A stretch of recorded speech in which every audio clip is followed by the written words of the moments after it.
Arrancamos con el síndrome nefrótico, que como dijimos era la otra forma de expresión clínica y humoral de las glomerulopatías.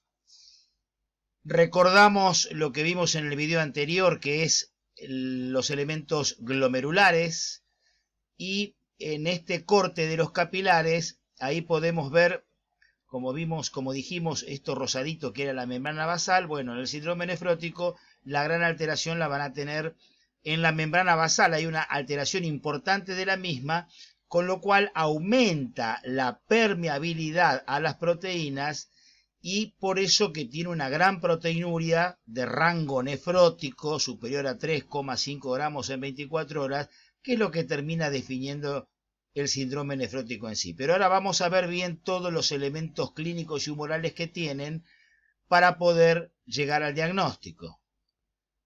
El síndrome nefrótico tiene una proteinuria masiva, una hipoproteinemia, sobre todo hipoalbuminemia, un edema universal que puede llegar a configurar una anasarca y una dislipemia. O sea, tiene estos cuatro grandes elementos. Vamos a analizar bien uno por uno. Vamos a comenzar con la proteinuria masiva, que es lo que termina definiendo, ¿no es cierto?, al síndrome nefrótico. La proteinuria masiva es aquella que tiene un rango, como ya dijimos, superior al 3,5 gramos en orina de 24 horas. Proteinuria de rango nefrótico. Esa proteinuria, que es por el gran incremento de la permeabilidad a nivel de la membrana basal, al comienzo es selectiva, solo para la albúmina, pero a medida de que va pasando el tiempo se hace no selectiva y filtra todo, filtran las albúminas, las globulinas, etc. Estos pacientes tienen oliguria y la presencia de esa gran cantidad de proteínas en la orina hace que la orina sea de tipo espumoso, es muy pero muy espumosa. La presencia de proteínas origina una orina francamente espumosa. Pero aparte de la proteinuria, cuando uno analiza el sedimento urinario, se encuentra con que hay mucha descarga de elementos lipídicos en el sedimento. Eso se llama lipiduria. La lipiduria es porque, si bien puede haber cilindros granulosos, hay sobre todo cilindros grasos, cilindros serios birrefringentes y cuerpos ovales grasos. Esa gran proteinuria determina que haya una caída de las proteínas en plasma, o sea, una hipoproteinemia, sobre todo hipoalbuminemia. Hipoproteinemia podríamos definirla cuando es menor de 60 gramos por litro, o sea, cuando la proteinemia, las proteínas totales en plasma están por debajo de los 60 gramos por litro. Y hay una caída de la albúmina y, como ya dijimos, con el tiempo también caen las globulinas, sobre todo la gamma globulina, y la caída sobre todo de la IgG es lo que da la tendencia a las infecciones que tienen los pacientes con síndrome nefrótico. No obstante, hay algunas entidades que cursan con una glomerulopatía y se expresan por síndrome nefrótico, como por ejemplo algunas colagenopatías, la amiloidosis y el mieloma, donde las gamma globulinas no están disminuidas, sino que están aumentadas. Pero acá comienza la génesis del edema. Acuérdense lo que vimos en edema, que la hipoalbuminemia determinaba una caída de la presión oncótica del plasma, entonces empezaba el edema y acá entramos con la teoría del infrallenado. Esto lo hemos visto en el teórico de edemas a principios de año.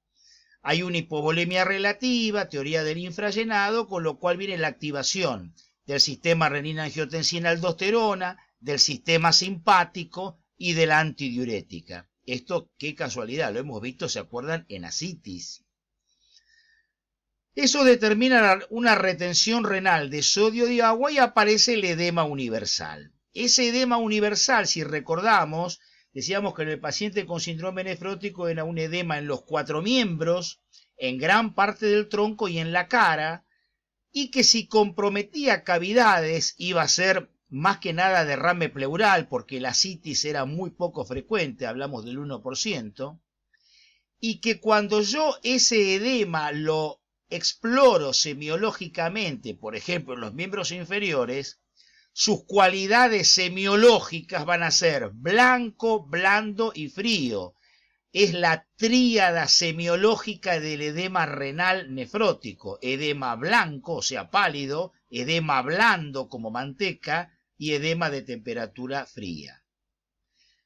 El cuarto elemento es la dislipemia, o sea, hay un aumento de los lípidos totales y también del colesterol sobre todo y los triglicéridos. Y esto hoy se sabe que la dislipemia está o va de la mano con la hipoalbuminemia. O sea, acompaña a la hipoalbuminemia. Es más, a mayor cantidad de caída de la albúmina en plasma, mayor cantidad de dislipemia, más alto número de dislipemia vamos a tener.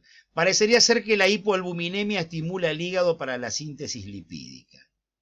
Entonces, de esta manera podemos desarrollar bien cuáles son los 4 grandes elementos que a mí me definen un síndrome nefrótico. Bueno, y acá tienen tanto esta orina en un tubito de ensayo como esta en un frasquito, la gran espumosidad, ¿no es cierto? El gran componente espumoso, orinas francamente espumosas, típico. Vamos a analizar cuáles son las complicaciones que tiene el paciente con un síndrome nefrótico. La trombosis venosas, las infecciones y las complicaciones metabólicas. Las trombosis venosas, ¿por qué estos enfermos pueden hacer trombosis venosas? Porque disminuye la antitrombina 3. La antitrombina 3 es una proteína y estos enfermos tienen una hipoproteinemia, la están perdiendo por orina.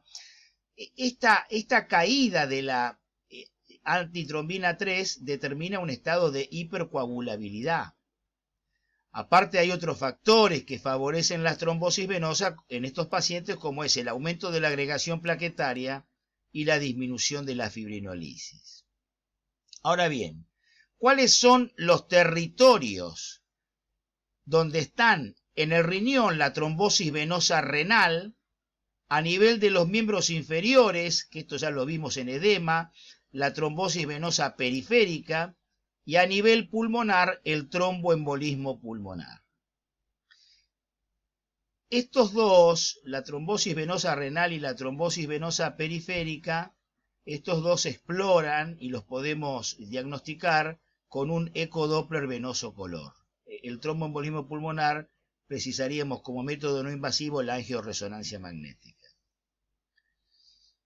Vamos a las infecciones.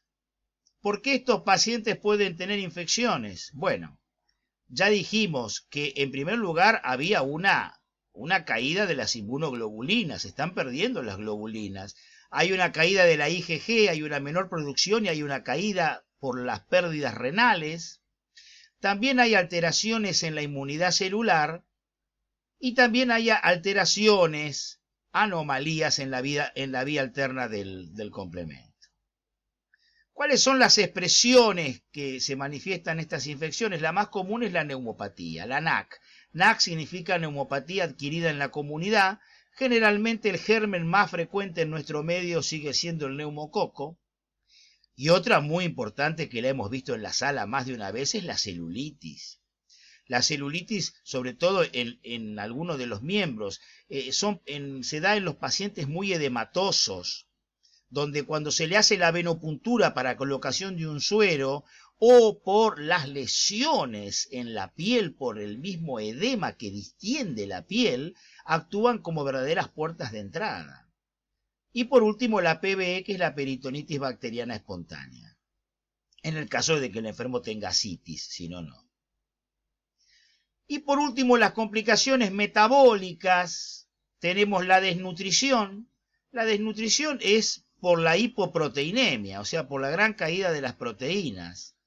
La anemia, sobre todo por la pérdida de la transferrina, y el déficit de la vitamina D3, que es por la pérdida urinaria de la proteína fijadora del colicalciferol. Bueno, y acá tenemos un paciente con un síndrome nefrótico y el típico edema, el edema en ambos miembros inferiores que llega hasta la raíz del miembro. Si yo hago el examen semiológico a este nivel, ahí encuentro los tres elementos que decíamos hoy, la tríada del edema renal. Edema blanco, pálido, blando y de temperatura fría.